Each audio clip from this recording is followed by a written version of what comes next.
बिस्मिल्लाहिर्रहमानिर्रहीम। आज जो तोशाखाना का केस है उसकी समाअत शुरू हो गई है। हमारी बहस कुछ हुई है, कुछ बाकी 20 तारीख को होगी क्योंकि वक्त ख़त्म हो गया था। ये एक अजीबो-गरीब case election commission of Pakistan ने बनाया है कि एक शख्स ने जायज़ तौर पे कानून के मुताबिक गिफ्ट्स जो हैं, तोहफ़े जो मिले थे तोशाखाना के, वो ख़रीदे, उसको डिक्लेयर किया और उनको जायज़ तरीके से कानून के मुताबिक लीगली बेचा और बेचने के जो पैसे थे उसको भी डिक्लेयर किया, लेकिन इलेक्शन कमीशन ने इसके बावजूद डिस्क्वालीफाई कर दिया। आज जो समाअत हुई कोर्ट में, उसमें हमारा सबसे पहला पॉइंट ये था कि स्पीकर साहब के पास एक एप्लीकेशन दी कुछ MNAs ने, और उस एप्लीकेशन में ये लिखा और ये कहा कि कुछ तोहफ़े हैं तोशाखाना के 2018 में लिए इमरान खान साहब ने, जो कि अपनी जो स्टेटमेंट है एसेट्स की जो फ़ाइल करनी होती है इलेक्शन कमीशन ऑफ पाकिस्तान के सामने, उसमें डिक्लेयर नहीं किए, इसलिए वो सादिक और अमीन नहीं रहे और आर्टिकल 62(1)(f जो आइन का है उसके तहत वो नाअहल हो गए।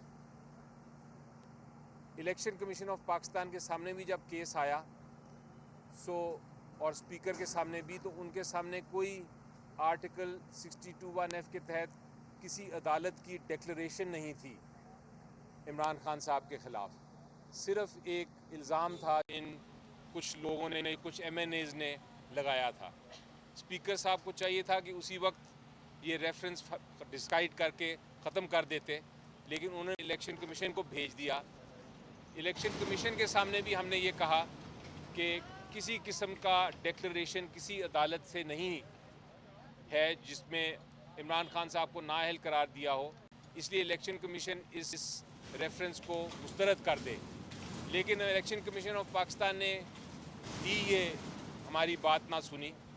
उसके लिए हम फिर अब हाई कोर्ट में आए हैं और हाई कोर्ट में आज ये हमारा पहला पॉइंट ये था कि आर्टिकल 62(1)(f के तहत इलेक्शन कमीशन ऑफ पाकिस्तान और स्पीकर की जो रेफरेंस थी और इलेक्शन कमीशन ऑफ पाकिस्तान का जो फैसला था वो गैर आइनी और गैर कानूनी है। दूसरा इसमें बड़ा अहम नुक्ता था कि इलेक्शन कमीशन ऑफ पाकिस्तान के सामने हमने जो हमारे चलान फॉर्म्स थे जिसके अंदर ये नज़र आता है कि ये तोहफ़े इमरान खान साहब ने कानून के मुताबिक ख़रीदे, वो भी पेश किए। हमने जो इलेक्शन कमीशन ऑफ पाकिस्तान के सामने असासों की स्टेटमेंट होती है उसमें भी इनका ज़िक्र किया, इनको डिक्लेयर किया, वो भी इलेक्शन कमीशन को पेश किए। जो इनकम टैक्स रिटर्न्स थे जिसके अंदर ये दिखाया गया था कि हमने तोहफ़े ख़रीदे और फिर बेचे और उसके ऊपर जो बेचने पे मुनाफा हुआ उस पर टैक्स भी दिया, कैपिटल गेन टैक्स, वो भी हमने पेश किए इलेक्शन कमीशन ऑफ पाकिस्तान को। लेकिन उन सब को इलेक्शन कमीशन ऑफ पाकिस्तान ने इग्नोर कर दिया, उनका जिक्र ही नहीं किया। तो ये हमारा दूसरा मौक़िफ़ था कि इलेक्शन कमीशन ऑफ पाकिस्तान का जो फ़ैसला है वो बिल्कुल बेबुनियाद और गैर कानूनी फ़ैसला है, क्योंकि जो हमने चीज़ें पेश की इलेक्शन कमीशन ने वो देखी ही नहीं, उसका जिक्र ही नहीं किया, उसको इग्नोर कर दिया और वैसे ही कह दिया कि जनाब चूँकि ये डिक्लेयर नहीं किया या सही तरीके से डिक्लेयर नहीं किया, इसलिए इमरान खान साहब मियाँ वाली सीट से नाअहल हो गए हैं। तो ये दूसरा मौक़िफ़ था। और तीसरा भी बड़ा एक अहम कानूनी मौक़िफ़ अभी तक इख्तियार किया, अभी बहुत सारी बहस जो है होनी है, लेकिन तीसरा मौक़िफ़ जो बयान किया वो ये था कि अगर इलेक्शन कमीशन ऑफ पाकिस्तान ने, अगर उनके पास कोई इख्तियार है भी, तो वो ये है कि 120 दिन के अंदर अंदर, जब आपकी स्टेटमेंट आए 120 दिन के अंदर अंदर वो कंप्लेन फ़ाइल कर सकते हैं, वो कंप्लेन फ़ाइल कर सकते हैं सेशन कोर्ट में। लेकिन इलेक्शन कमीशन ऑफ पाकिस्तान ने एक अजीबो-गरीब बात की जिससे मुझे नज़र आता है कि ये जो फ़ैसला है ये दुरुस्त फ़ैसला बिल्कुल है ही नहीं, बल्कि कानून के ख़िलाफ़ है। वो अजीबो-गरीब बात ये की इलेक्शन कमीशन ने कि इलेक्शन कमीशन ने सेशन कोर्ट में कंप्लेन तो फ़ाइल करने का कह दिया कि सेशन कोर्ट में हम कंप्लेन फ़ाइल करेंगे, जहां फ़ैसला होगा कि क्या कोई मिस डिक्लेरेशन इमरान खान साहब ने की है या नहीं, लेकिन उसके साथ साथ ये भी कह दिया कि वो फैसला करते रहेगा सेशन कोर्ट, हम खुद भी फैसला कर देते हैं। किसी ट्रायल, किसी मुकदमे, किसी एविडेंस, किसी सबूत के बगैर हम खुद भी इनको नाअहल करार दे देते हैं। तो ये एक बड़ी अजीब बात है कि ट्रायल के लिए तो भेज दिया मामला, लेकिन ट्रायल से पहले खुद भी फैसला कर दिया कि वो नाअहल है। ये अभी तक 3 कानूनी जो नुकात थे ये अभी तक पेश किए हैं अदालत के सामने। मुझे यकीन है कि जब तक इंशाल्लाह हम अपनी बहस कंप्लीट करेंगे, ये इलेक्शन कमीशन ऑफ पाकिस्तान का फ़ैसला जो बिल्कुल गैर कानूनी, गैर आइनी, हक़ाइक़ के बिल्कुल ख़िलाफ़ है, ये इंशाल्लाह इस फ़ैसले को अदालत जो है हाई कोर्ट वो उसको मुस्तरद कर देगी।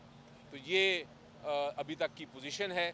चूँकि वक्त पूरा नहीं था, आज डीबी में जाना था अदालत ने, तो इसलिए ये अब 20 को तक की मुलतवी हो गया है केस, और 20 को मैं अपनी इंशाल्लाह बहस जारी रखूँगा। अच्छा सर जी, सलमान शहबाज साहब भी आ गए हैं, सिर्फ अब नवाज शरीफ पीछे रह गए हैं, क्या कहते हैं? देखें जी, मेरी नज़र में इस वक्त सबसे जो क्रूशल इशू पाकिस्तान को जो इस वक्त सामने नज़र आ रहा है वो हमारी मईशत है, हमारी इकनॉमिक पोजीशन है। लेकिन कोई इकनॉमिक प्लान मुझे इस हुकूमत से नहीं नज़र आ रहा। सिर्फ एक चीज़ नज़र आ रही है, और वो ये है कि जितने मुकदमात थे जिन जिन पॉलिटिकल लीडर्स के ख़िलाफ़, वो ख़त्म करने पे वो लगे हुए हैं। और ये जो सलमान साहब का इधर आना और आके प्री अरेस्ट बेल लेना और उसके बाद जाना कि हम आगे अपना मुकदमा, वो भी एक इसी की कड़ी है कि उनका भी मुकदमा वो ख़त्म करने की कोशिश कर रहे हैं। मद यही है कि जितना वक्त मिला है इनको, वो अपने मुकदमे सारे जो हैं करप्शन के ख़त्म करें, और बाकी जो हमारी मईशत है या इकॉनमी है उस पर कोई उनका ना ध्यान है ना कोई इरादा है। लगता ये है कि अपने केसेस ख़त्म करके सारे बाहर चले जाएंगे मुल्क से, और मुल्क को छोड़ देंगे अगली हुकूमत के लिए कि वो कोशिश करें। इलेक्शन कमीशन ने ट्रायल कोर्ट को भी भेज दिया केस, और उससे पहले नाअहल कर दिया गया इमरान खान को। आप इसको गलत करार दे रहे हैं। तो सुप्रीम कोर्ट ऑफ पाकिस्तान में जो साबिक वज़ीर नवाज शरीफ हैं, उन्होंने भी उनको भी पहले नाअहल किया गया था सुप्रीम कोर्ट की तरफ से, फिर ट्रायल कोर्ट को भेजा गया था केस। तो आप समझते हैं कि फिर वो भी गलत हुआ था? जी देखिए, जहाँ तक वो केस था नवाज शरीफ साहब का जो आप बात कर रहे हैं, उसमें 2 केसेस थे। एक सुप्रीम कोर्ट का केस था जो पहले उन्होंने फैसला किया कि हम GIT बनाएंगे और इसकी इन्वेस्टिगेशन करेंगे। अपनी जो ताकत सुप्रीम कोर्ट के पास आर्टिकल 184(3) की, और जब वो GIT की फैसला हो गया और GIT ने अपनी एविडेंस दे दिया, उसके बाद उस एविडेंस के ऊपर बेस करके सुप्रीम कोर्ट ने फैसला किया। और वो जो एविडेंस सुप्रीम कोर्ट के सामने था, उसमें जो वकील थे नवाज शरीफ साहब के, उन्होंने उसको डिनाई नहीं किया उस एविडेंस को जो सुप्रीम कोर्ट के सामने आया था। तो वो जो पनामा 2 केस जिसको आप कहते हैं, उसमें सुप्रीम कोर्ट ने अपने एविडेंस GIT के जो मिला था उस एविडेंस के बेसिस पे कहा था। इस केस में कानून ये कहता है कि इलेक्शन कमीशन ऑफ पाकिस्तान किसी किस्म का फ़ैसला डिस्क्वालिफिकेशन का नहीं कर सकता।